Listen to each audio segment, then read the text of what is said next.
Salut les petits potes, j'espère que vous allez bien. On se retrouve pour le troisième jour de ce calendrier de l'horreur, si je puis dire, avec ce projet Frénésie. T'es en action, toujours pas au courant? Eh bien, chaque jour sur la chaîne, t'as une vidéo thread d'horreur. Et ne t'inquiète pas, j'ai carrément créé une playlist pour ça, donc c'est la playlist Frénésie, tu pourras pas te perdre. Et je vais numéroter les trucs, donc Frénésie 1, Frénésie 2, Frénésie 3, donc si jamais t'as pas vu des vidéos, tu le sauras très vite. Ok, qu'est-ce que tu vas dire aux abonnés?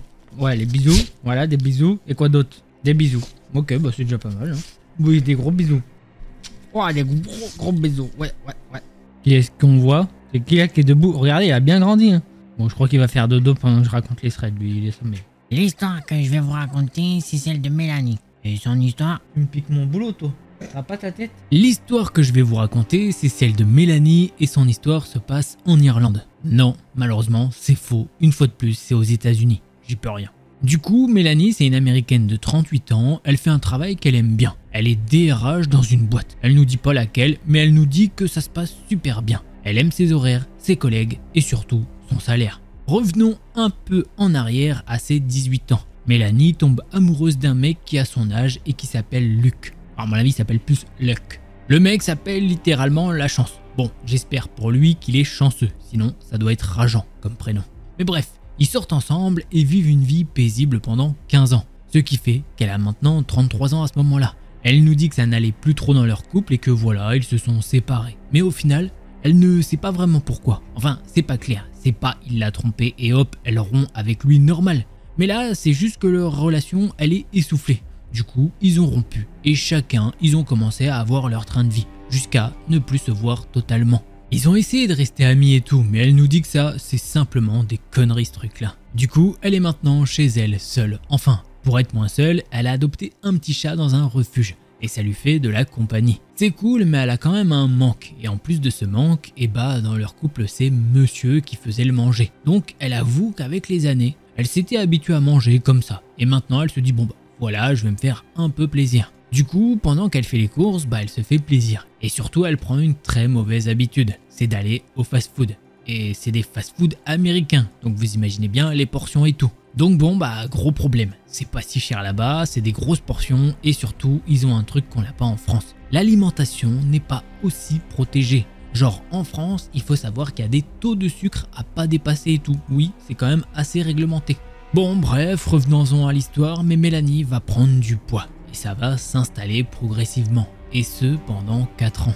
Elle a maintenant 37 ans et c'est maintenant qu'on va rentrer dans le vif du sujet. Un jour, sa mère l'appelle pour lui apprendre la mort de son père. Elle est dévastée forcément, et il est vrai que l'un des facteurs de sa mort était son obésité. Alors les jours passent et Mélanie va à l'enterrement. Elle discute avec sa mère et elle se dit que son père est mort bien trop jeune. Et elle ne veut pas mourir plus jeune que prévu. Elle se dit, allez, ma cocotte, tu te reprends en main et tu m'enlèves tous ces kilos en trop. Elle regarde des vidéos YouTube, elle se renseigne partout, qu'est-ce qu'il faut faire et tout. Mais elle fait du sport une fois par-ci, une fois par-là, comme elle le sent. Mais parfois, elle se trouve des excuses. Ah, je peux pas, nanani, nanana, j'ai quelque chose à faire. Bref, au final, sa perte de poids, elle avance pas forcément.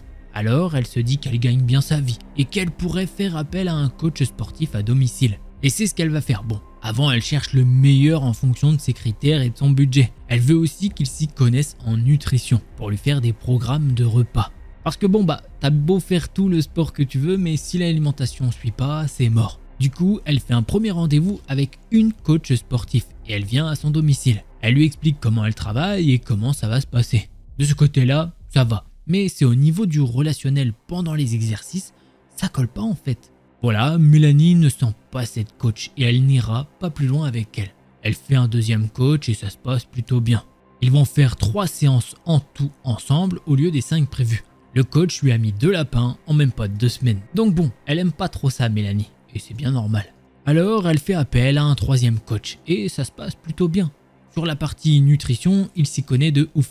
Il lui explique bien comment ça se passe au niveau des protéines, des glucides et des lipides. Il lui dit qu'il a des programmes déjà préfaits en fonction de tes besoins et de tes exigences. Et il peut même encore plus adapter s'il faut. Voilà, il lui explique qu'elle peut garder un aliment qu'elle kiffe vraiment si jamais ça lui fait plaisir.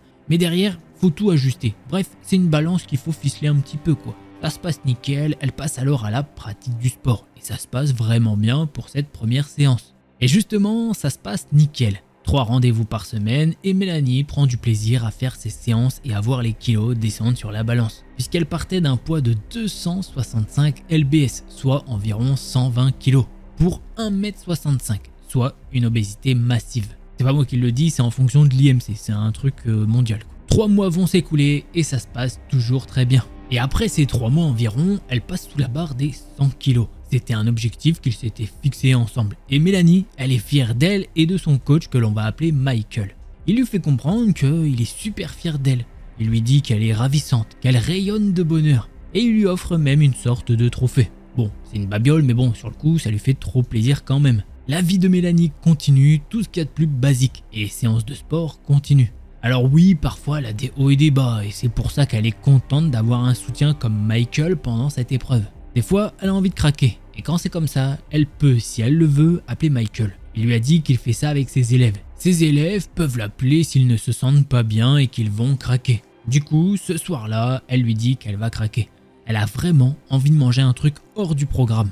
Du coup, Michael lui propose de l'emmener dans un restaurant normal, pas un fast-food, et ils vont pouvoir commander des trucs qui sortent du programme. Mais comme ça, il pourra gérer un peu ce qu'elle mange. Et franchement, Mélanie cherche pas à comprendre. Elle accepte direct. Elle crève la dalle. Il lui dit qu'il prend une petite douche et il arrive. Et c'est ce qu'il fait puisqu'il arrive une vingtaine de minutes plus tard. Il l'emmène au moins un de l'immeuble de Mélanie, c'est là qu'est le parking. C'est plus ou moins normal en fait. Elle monte dans sa voiture, il l'emmène dans un resto qu'elle ne connaît pas. Et il lui dit que c'est une bonne adresse. En cuisine, ils utilisent de bons produits et ils arrivent à se faire plaisir. Bon, pendant tout ce repas, Michael lui rabâche sans cesse qu'elle est très jolie et qu'elle est bien comme elle est et tout. Bon, vous imaginez bien que sur le coup, elle se dit « Ah, merci à lui, il veut me remonter le moral, c'est trop gentil. » Je suis sûr qu'il y croit pas du tout, il doit être avec des femmes sculptées comme pas possible, de vrais mannequins et tout. Le repas se passe bien, il la raccompagne chez elle, enfin, au parking. Et il lui lâche pas la grappe dans la voiture. Elle se dit « Bon, bah, j'étais pas bien avant, mais maintenant ça va mieux. Il doit le sentir, et j'aimerais bien qu'il me laisse tranquille. » Bon, elle se dépatoche de tout ça et elle arrive enfin chez elle. Elle se pose et tout, et quoi, 30 secondes après, ça sonne à la porte. Elle se dit ok.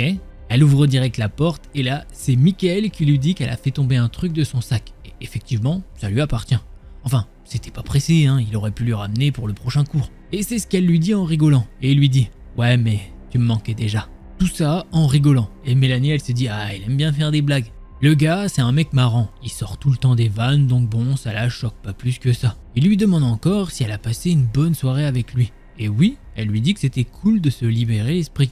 Elle lui dit bon bah, on se revoit dans 2 jours pour la séance et c'est ce qui va se passer. Petite séance classique, rien à signaler. Maintenant, je vais essayer d'aller plus vite et les mois passent, le poids de Mélanie descend en flèche. Sauf que pendant ce temps, Michael, il est de plus en plus collant, genre il l'appelle de plus en plus et au-delà du cadre professionnel. Bon, ils ont l'habitude de parler de trucs et d'autres, pas seulement le sport, mais bon, il est très insistant sur son physique, toujours à lui dire qu'elle est belle. Et franchement, ça la gave un peu. Elle se dit, il est très gentil le coco, mais maintenant, je pense que je vais pouvoir me passer de ses services.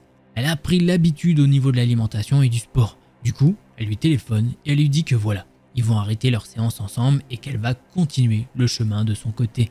Il lui dit ok, et il est hyper sec au téléphone. Il lui raccroche limite au nez. Et devinez quoi, 3 jours plus tard, ça sonne à la porte. Sauf que Mélanie, elle attend personne normalement. Alors elle ouvre la porte et qui elle voit?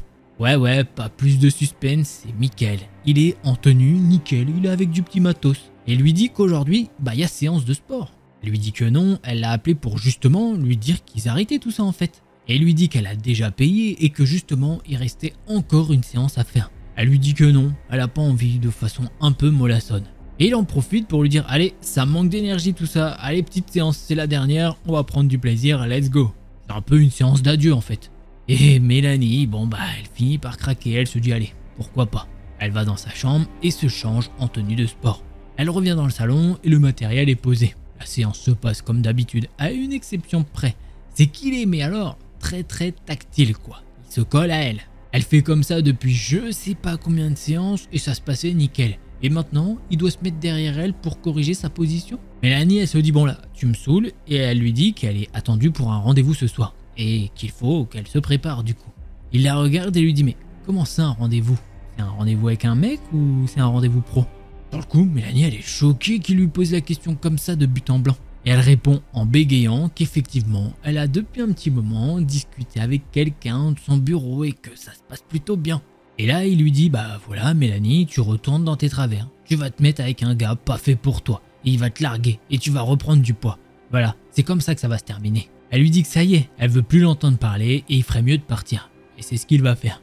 Mélanie part à la douche et se prépare pour aller au restaurant. Le rendez-vous se passe plutôt bien. Elle revient chez elle et en consultant ses emails, elle peut voir une photo d'elle au restaurant avec son date. Sauf que la photo, elle semble être prise de l'extérieur du restaurant. Et là, c'est simple. Il n'y a que 3 personnes qui sont au courant de ce rendez-vous pour ce soir. Sa mère, sa meilleure amie et Michael le coach. Sans parler d'elle-même et du date, bon, bien sûr.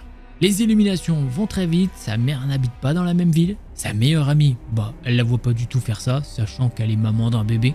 Et il ne lui reste donc plus que Michael, le cinglé en fait. Du coup, elle lui répond en lui disant « Oui Michael, c'est avec lui j'ai passé la soirée. Maintenant, lâche-moi, je veux plus te voir. » Elle envoie cet email et même pas 2 minutes après, elle reçoit un appel de lui. Elle ne répond pas et refuse l'appel. Et là, ça s'enchaîne en fait, ça ne fait que sonner. Du coup, elle décide de le bloquer. Voilà, tout simplement. Sauf qu'il est maintenant 1h du matin et ça sonne encore sur son téléphone. C'est un numéro qu'elle ne connaît pas, alors elle décroche et elle entend Michael qui commence à lui dire qu'elle n'aurait jamais dû sortir avec un tocard de ce genre. Il lui dit « Regarde tes emails, tu vas comprendre que c'est pas quelqu'un fait pour toi. » Elle lui dit « Oh tu me saoules, stop tes conneries » et elle raccroche et elle bloque ce nouveau numéro. Elle essaye de se rendormir mais bon, ça lui trotte dans la tête. Elle se lève et elle est agacée par la situation. Alors elle va vers son PC portable, elle le rallume et va regarder dans ses emails. Et là, elle voit une photo en pièce jointe. Elle ouvre la preview et elle peut voir son date, qu'on va nommer Rémi, d'ailleurs allongé par terre, la tête amochée de partout. Il a des bleus partout sur le visage, il est contusionné de partout, vraiment, c'est pas beau à voir. Et justement, quand elle voit ça, Mélanie, elle essaye de se calmer. Elle met la main sur sa poitrine, elle se lève et elle fait les 100 pas. Elle fait une sorte d'hyperventilation. Là, faut vraiment qu'elle souffle, parce que c'est le malaise assuré. Qu'est-ce qui est arrivé à son Rémi? Enfin, c'est une question rhétorique. Elle comprend très vite que Michael a pété la gueule de son date. Du coup, elle tente de contacter Rémi, et malheureusement, ça ne décroche pas. Elle se dit comment je vais faire sérieusement. Autant vous dire qu'elle n'a rien pu faire de plus. Du moins, au début, elle pense qu'elle ne peut rien faire de plus. Et elle va essayer encore et encore de l'appeler, mais ça ne donne rien. Et là, elle se dit, mais attends, je suis RH, j'ai plein les infos sur les employés. Et heureusement, Rémi fait partie de la boîte. Alors, elle cherche le téléphone fixe de Rémi et ça ne décroche toujours pas en fait. Elle cherche encore et trouve son adresse. Et elle se dit, de toute façon, j'arriverai pas à dormir, donc autant tester ça.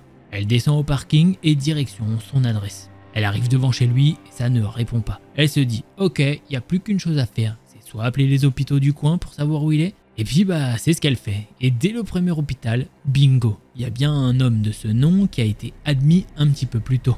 Mais elle nous dit que malheureusement, elle n'a pas le droit de lui rendre visite car la police est déjà sur place. Bon, ça la rassure et elle se dit ok, c'est bon si la police est déjà sur le coup. Maintenant, elle retourne chez elle et elle tente de dormir. Elle est bien fatiguée, alors elle réussit à dormir un petit peu.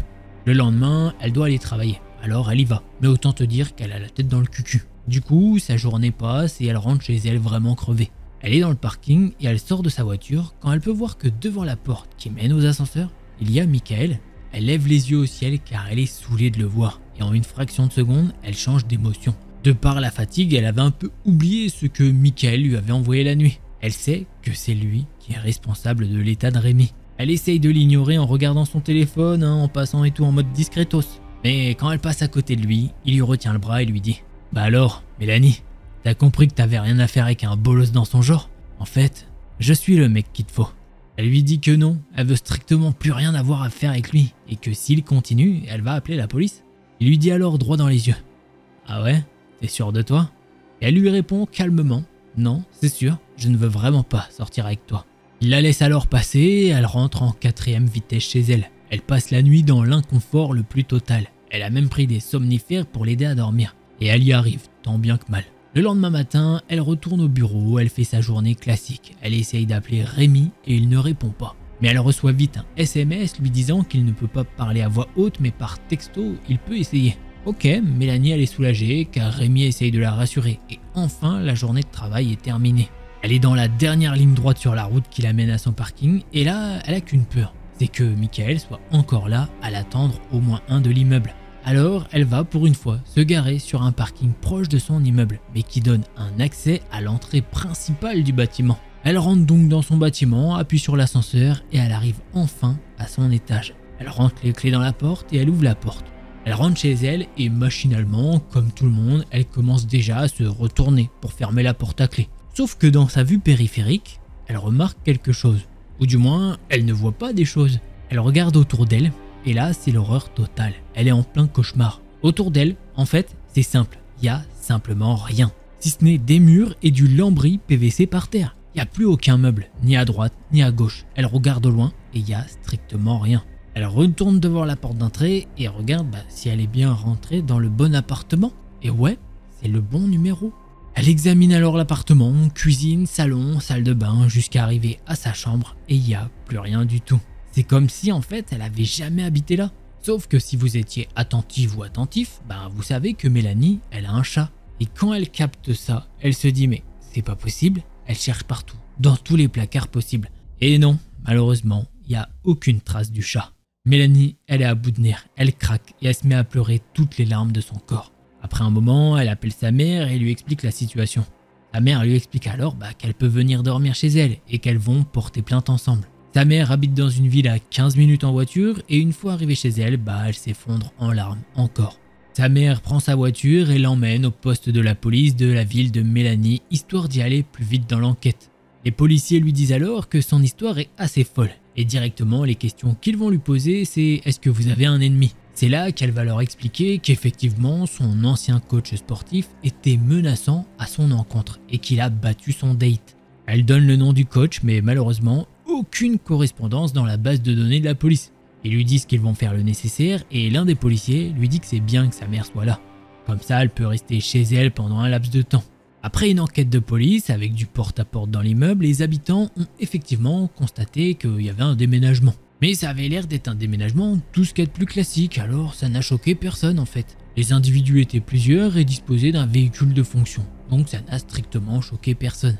Malheureusement, ou bien est-ce que tout a été pensé? Je ne sais pas, enfin, vous allez voir. Déjà de 1, il n'y a aucune caméra de surveillance qui a été active dans le bâtiment. Elles sont juste là à titre préventif pour faire peur. Malheureusement, elles sont pas connectées. Et ça, c'est pas si rare dans les bâtiments. Voilà. Après cet événement, Mélanie a rendu l'appartement et elle a décidé de rester chez sa mère. Et encore aujourd'hui, quand elle décrit ce thread, elle vit chez sa mère.